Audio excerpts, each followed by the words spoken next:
Nah saudara, hari ini kita masuk pada series yang baru, yaitu Faith Like No Other. Ini bicara mengenai iman, saudara. Ya, orang Kristen gak lepas-lepas dari iman, saudara. Karena memang itulah dasar daripada kehidupan kita sebagai orang yang percaya. Nah, judulnya hari ini adalah beriman dengan berani. Saya ambil dari slogan kita, beriman dengan berani, slogan tahun ini. Ya, bertekun, ya, berdoa dengan tekun, beriman dengan berani, lalu bernubuat dengan setia.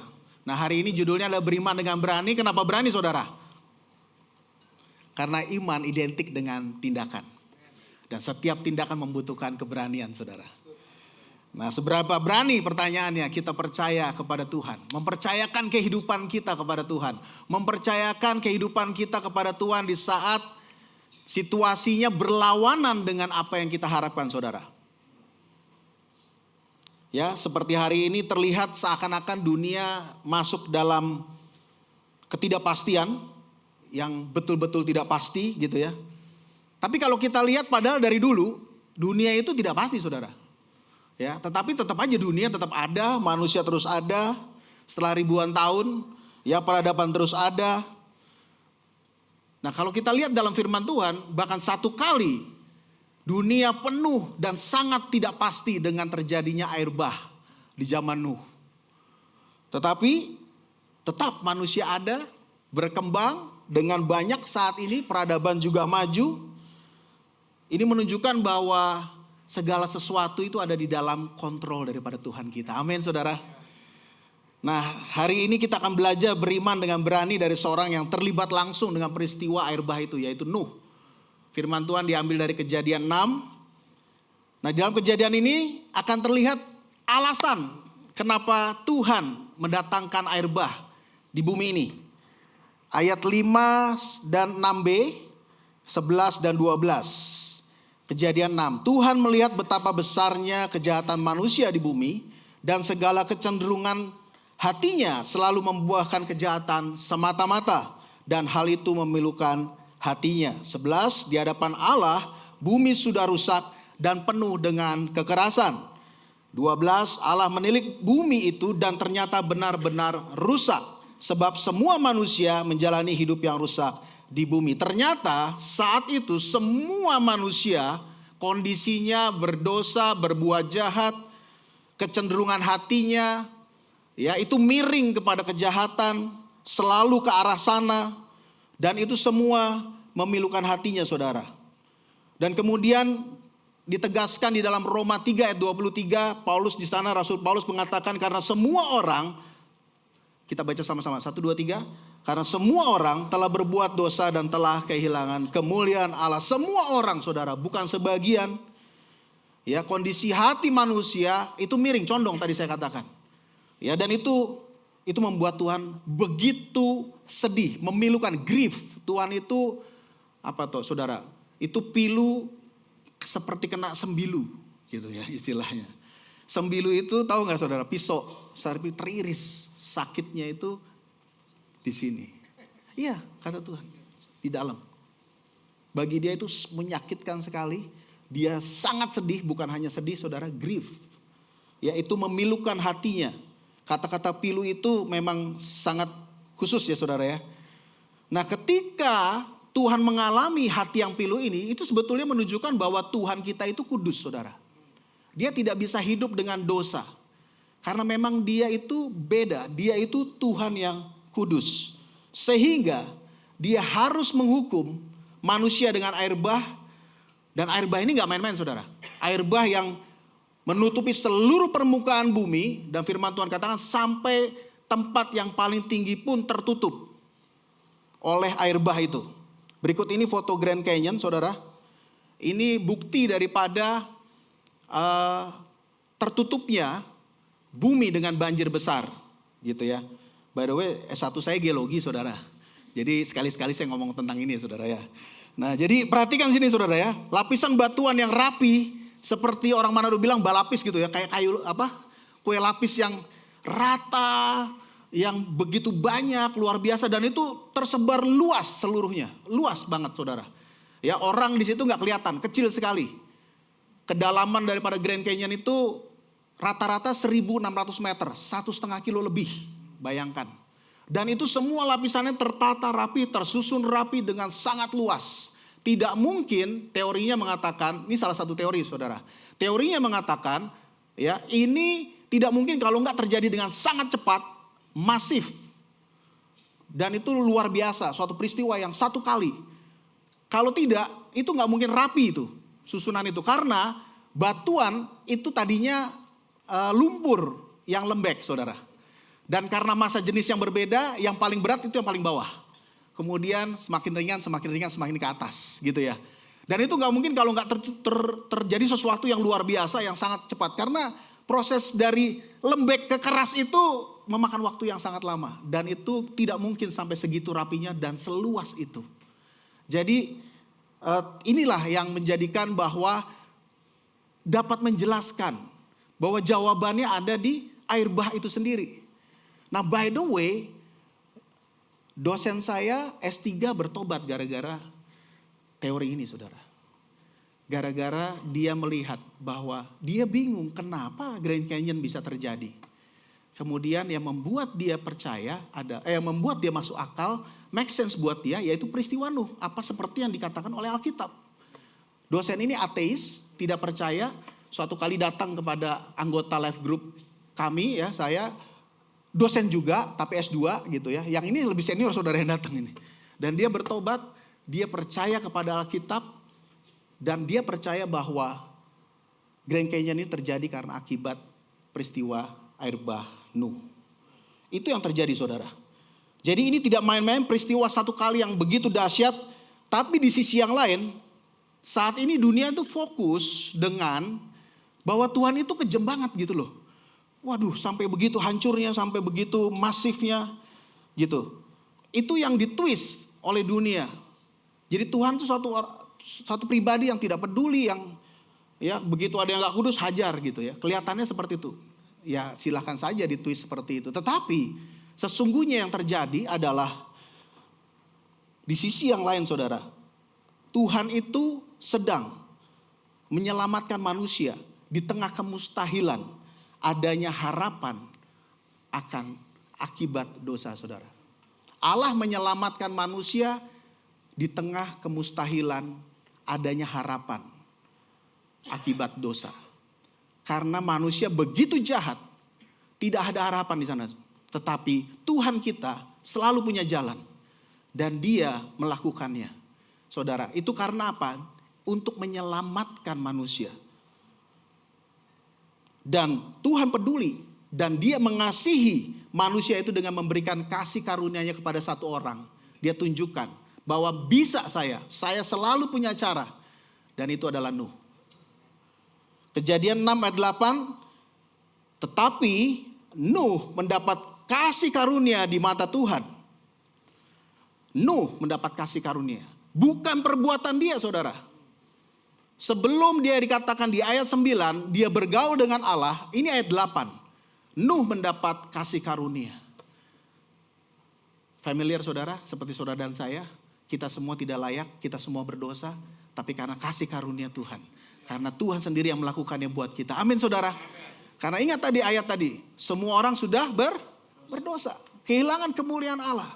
Tapi tindakan Tuhan, Dia menyelamatkan kita. Dia memberikan jalan keluar. Dia memberikan kasih karunia kepada saudara dan saya. Nah, dengan kasih karunia itu, Nuh merespon itu dengan bergaul karib dengan Tuhan. Dikatakan di ayat 9, Nuh adalah seorang yang benar, tidak bercela di antara orang-orang sezamannya. Dan Nuh itu hidup bergaul dengan Allah. Ayat yang 9. Tadi ayat 8 saudara ya. Nah saudara, apa itu bergaul dengan Allah? Yang pertama, ini merupakan sebuah hubungan dua arah, yaitu membangun hubungan yang intim, konsisten, setia kepada Dia dalam doa. Kalau sekarang saya langsung masukkan kepada konteks kita sekarang, itu dalam doa dan membaca firman saudara. Doa dan membaca firman itu seperti makanan rohani.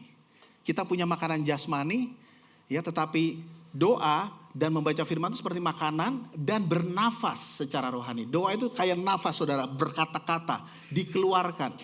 Ya, kita menerima, kita keluarkan. Saudara, kita menerima firman, kita katakan, kita berdoa, dan kita percaya firman. Kita membaca firman, itu seperti memberikan makan kepada roh kita. Nah, ini yang namanya bergaul karib dengan Tuhan, poin yang pertama. Poin yang kedua, bergaul karib itu berbicara mengenai mencerminkan hubungan yang hidup dan dinamis. Ya, saudara, bukan sekedar ritual agama, melainkan sebuah perjalanan bersama dengan Allah dalam kehidupan sehari-hari dengan melakukan firman-Nya, saudara. Melakukan apa, saudara? Firman-Nya.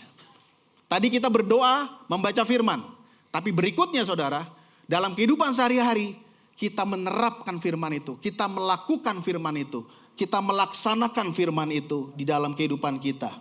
Nah, saudara, yang namanya berjalan itu, ya ini namanya perjalanan, saudara. Ini namanya kehidupan sehari-hari. Yang namanya perjalanan itu membutuhkan waktu terus. Dan kalau saudara tahu, kalau kita berjalan, kita akan menjadi sehat secara rohani. Justru kalau kita tidak bergerak, kalau kita tidak berjalan, kita tidak akan menjadi sehat, saudara. Tapi dengan kita membaca firman dan melakukannya, itu membuat kita sehat secara rohani. Ini yang dilakukan oleh Nuh dia. Dia berjalan bersama Tuhan, ya, berjalan. Nah, biasanya berjalan bersama Tuhan itu situasinya itu tidak selalu kita tahu. Ya, tetapi yang kita tahu ujungnya, saudara. Nantinya itu kita tahu. Akan ada kemuliaan yang Tuhan berikan, akan ada Tuhan yang datang, akan ada penyelamatan yang sesungguhnya yang kita alami semua, tapi kita nggak tahu. Nuh juga nggak tahu, kita juga nggak tahu saat ini, benar nggak, saudara? Apa yang akan terjadi kita nggak akan tahu. Secara detail kita nggak akan tahu, sama seperti Nuh. Tetapi itu tadi, Tuhan itu dikatakan, firman-Mu pelita bagi kakiku. Amin. Dia seperti pelita yang jalan sekali, terang sekali. Dia nggak langsung meluncur kelihatan dari ujung, enggak. Tapi dia jalan pelan-pelan. Firman-Mu pelita bagi kakiku. Itu clear, saudara, bahwa Tuhan itu menuntun kita dari sehari lepas sehari. Nah, seperti Nuh hidup bergaul dengan Allah, itu akan menghasilkan kehidupan, saudara, yang mempercayai Allah dan bertindak berdasarkan firman dan janjinya. Bahkan ketika tampak situasinya tidak masuk akal buat dia, saudara. Susah banget. Nah, ini yang namanya beriman dengan berani. Ketika situasinya tampak tidak bersahabat, berlawanan, tetapi dia tetap melakukan firman, itu namanya beriman dengan berani, saudara. Beriman dengan berani bukan sesuatu yang ribut, enggak. Tindakan, lakukan sesuai dengan firman. Nah, itu beriman dengan berani. Seperti apa beriman dengan berani? Ibrani 11 ayat yang ke-7 dikatakan, kita baca sama-sama 3, 2, 1. Karena iman, maka Nuh dengan petunjuk Allah tentang sesuatu yang belum kelihatan, dengan taat mempersiapkan bahtera untuk menyelamatkan keluarganya. Dan karena iman itu ia menghukum dunia dan ia ditentukan untuk menerima kebenaran sesuai dengan apa? Imannya. Karena iman, Pak Steven. Karena iman, Pak David. Karena iman, Philo. Karena iman, bukan karena apapun juga. Karena iman. Disebutnya di situ, atas petunjuk Allah. Nah, dari ayat ini, saudara, ada 3 hal mengenai iman dari ayat ke-7 ini. Yang pertama, iman itu melihat realitas dosa dan penghakiman. Saudara perlu percaya bahwa ada dosa, bahwa ada penghakiman, bahwa ada hukuman ketika dosa terjadi. Itu dulu yang pertama. Saudara harus percaya itu, lihat itu realitasnya. Karena kalau saudara tidak menyadari realitas ini, saudara tidak akan berubah. Saudara tidak akan bertobat dan itu anggap biasa-biasa aja. Pertama, dari ayat ini, tadi dikatakan ayat 7, dengan petunjuk Allah, sesuatu yang belum kelihatan, taat mempersiapkan bahtera. Ya, dia menghukum dunia, karena iman itu menghukum dunia. Saudara, begitu perbedaan, ada perbedaan hidup yang begitu tajam antara kehidupan Nuh dengan kehidupan sekitarnya. Berbeda. Saudara, dia menanggapi bahwa ini saya tidak bisa seperti ini, dia berubah. Dia mengikuti firman Tuhan dan terjadi gesekan, terjadi hal-hal yang dia alami, yang pastinya tidak enak. Karena dia hidup berbeda, karena dia meresponi dengan bergaul dengan Tuhan. Yang pertama adalah dia tahu bahwa ada dosa dan penghakiman. Yang kedua, dari ayat ini, iman itu membedakan kita. Akibatnya saudara, ketika kita tahu ada realitas dosa, saudara akan hidup berbeda. Itu akan hidup berbeda dari dunia. Nuh hidup benar di tengah dunia yang rusak. Demikian juga saudara dan saya, kita dipanggil untuk hidup kudus di tengah dunia yang ada saat ini saudara. Rasul Petrus menegaskan dalam surat 1 Petrus 4 ayat 4. Apa yang terjadi dalam kehidupan. Ini ribuan tahun setelah peristiwa Nuh. Rasul Petrus katakan, sebab itu mereka heran bahwa kamu tidak turut menceburkan diri bersama-sama mereka di dalam kubangan ketidaksenonohan yang sama. Dan mereka memfitnah kamu. Itu terjadi di dalam zaman Rasul Petrus, dan itu bisa terjadi di zaman kita saudara.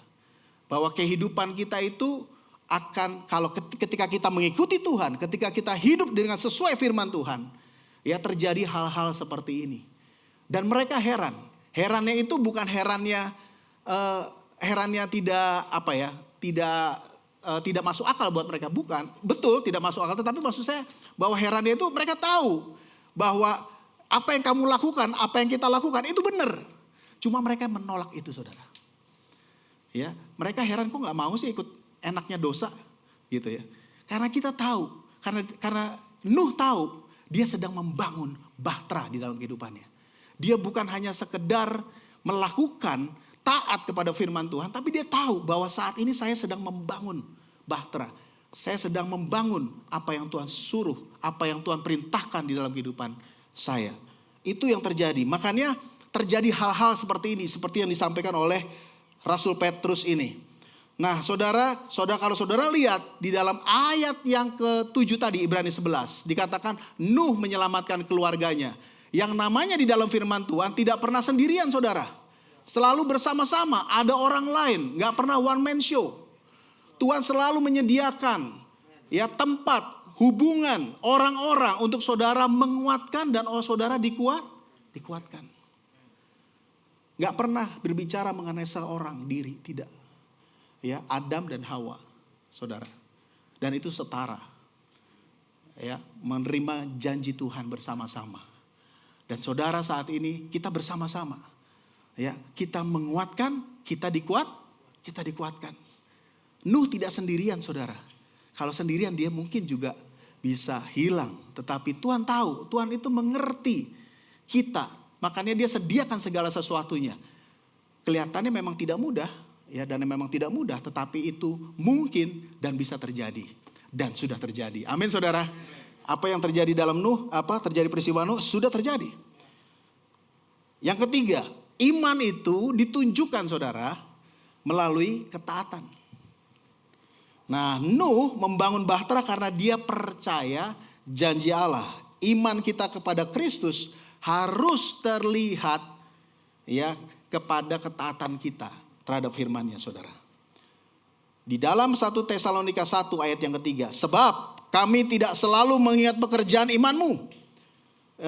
Sebab kami selalu mengingat pekerjaan imanmu, usaha kasihmu, dan ketekunan pengharapanmu kepada Tuhan kita Yesus Kristus di hadapan Allah dan Bapa kita. Ada pekerjaan iman, saudara. Nah, Nuh dia melakukan pekerjaan imannya dengan membangun bahtera. Artinya apa? Ada sesuatu yang dilakukan, saudara. Sebetulnya kita juga diminta untuk membangun bahtera kita, bahtera kehidupan kita, bahtera rohani kita dengan apa? Melakukan firman Tuhan. Apa yang saudara lakukan? Ada pekerjaan iman bagi saudara dan saya. Katakan kiri kanannya, saudara mempunyai pekerjaan iman. Haleluya.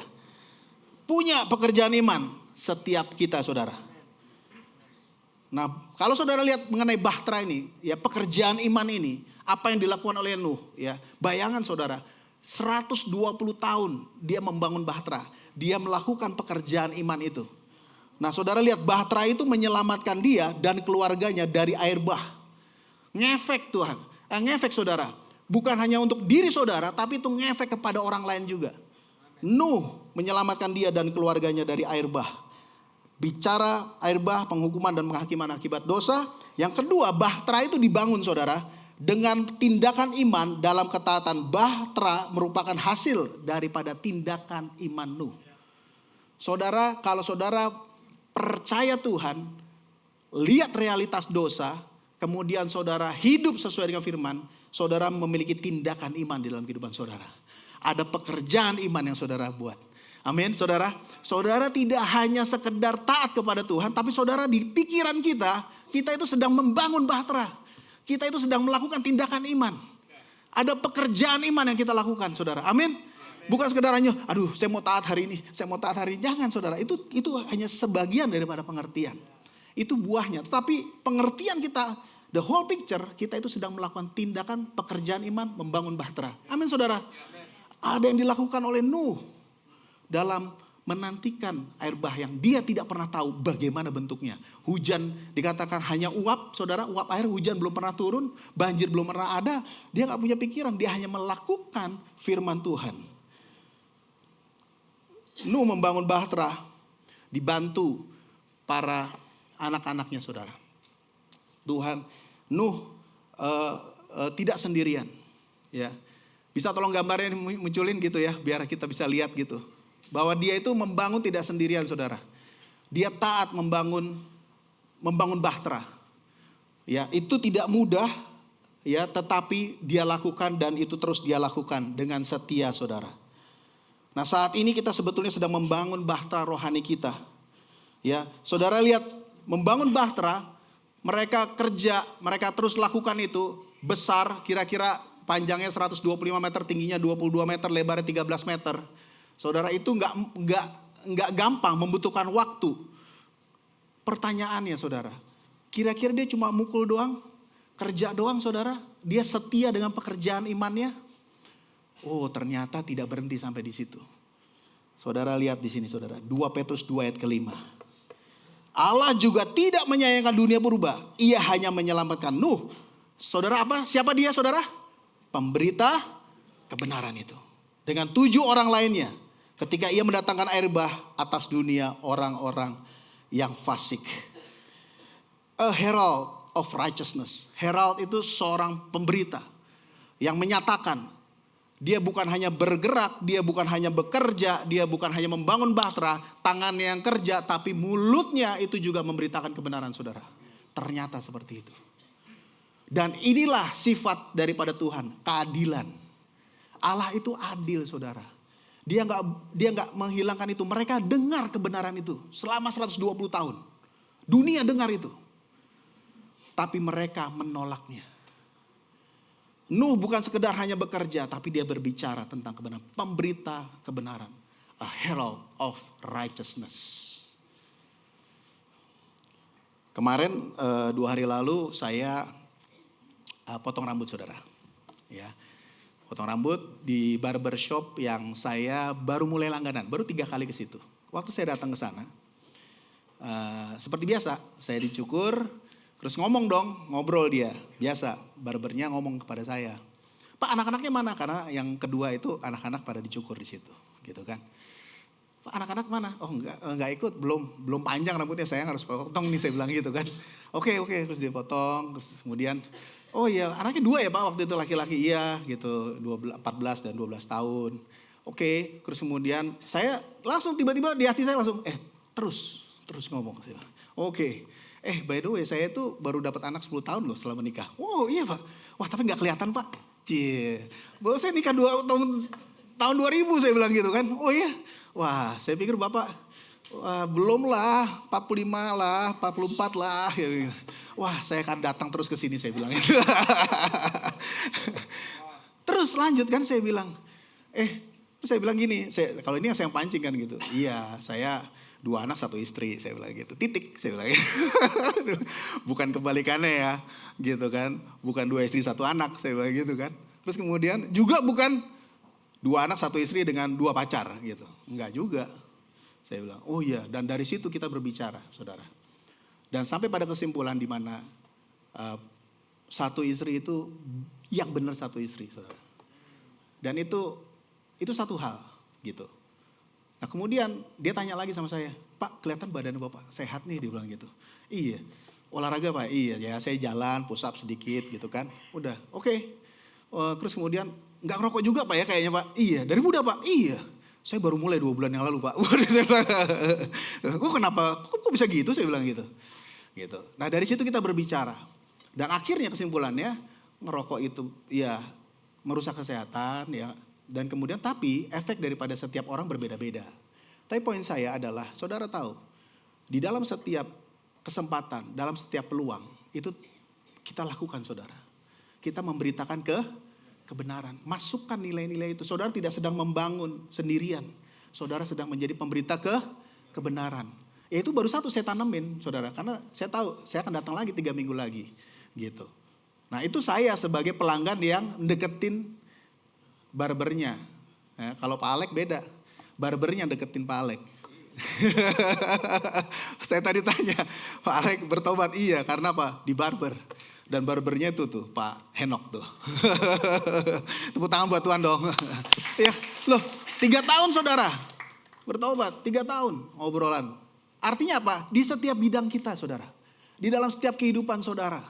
Saudara lakukan hal itu. Ya karena setiap kesempatan. Kalau tidak ada kesempatan, buat kesempatan saudara. Bangun kesempatan. Gitu. Tetapi intinya natural. Gak aneh-aneh, gak norak, gak kayak jualan gitu saudara. Enggak. Saudara lakukan aja apa yang ada dalam diri saudara, nilai-nilai saudara, keluarkan aja. Dan itu akan mengefek orang saudara. Saudara akan lihat, dunia akan diberitakan itu. Tinggal, ya kita pemberita ya, bukan pemenang orang. Yang memenangkan orang Tuhan. Amin. Kita hanya memberitakan, Nuh hanya memberitakan. Masalah dia tolak apa enggak, itu urusan mereka. Nuh pemberita kebenaran. Selanjutnya saudara, kita mengalir aja dengan Tuhan. Kalau saudara lihat, Bahtera itu setelah dia mengapung saudara, ya gambarnya tolong ditunjukkan. Setelah mengapung, ya saudara tahu tidak ada kemudinya, hanya mengapung begitu saja, kita mengalir ya. Saya cuma gambarkan itu aja di dalam kehidupan kita. Biar Tuhan yang memimpin kita, kemana kita pergi. Kelihatannya resiko besar, tetapi ternyata selesai juga. Nuh selamat akhirnya dengan keluarganya. Kelihatannya mengerikan situasinya, betul. Tetapi lewat tuh semuanya gitu. Dan tanpa kemudi juga, Tuhan yang ngatur. Kalau saudara tahu ngecek ada daratan aja pakai burung merpati kan gitu saudara. Burung merpati. Apakah ini lambang Roh Kudus Pak Yesi? Kayak gak tahu. Tapi poinnya adalah ada bantuan, bukan dia. Nuh, tahu saudara arti kata Nuh? Itu rest, istirahat. Ya, tenang. Nuh tenang. Dia ada di dalam bahtera, dia tenang. Dan dia membawa ketenangan dan kelegaan bagi keluarganya saudara. Kata arti kata Nuh itu rest, tenang. Ya, nyaman. Ya, dia tidak khawatir dengan itu. Dia hanya lakukan saja, Tuhan yang bergerak melakukannya. Nah saudara, jadi kita mengapung saja di dalam Tuhan. Bukannya kita mengapung itu artinya kita tidak usaha. Maksud saya mengapung itu artinya percaya firman lakukan. Gitu loh saudara, ngerti gak? Percaya firman lakukan. Udah, itu artinya kita berjalan di dalam Tuhan.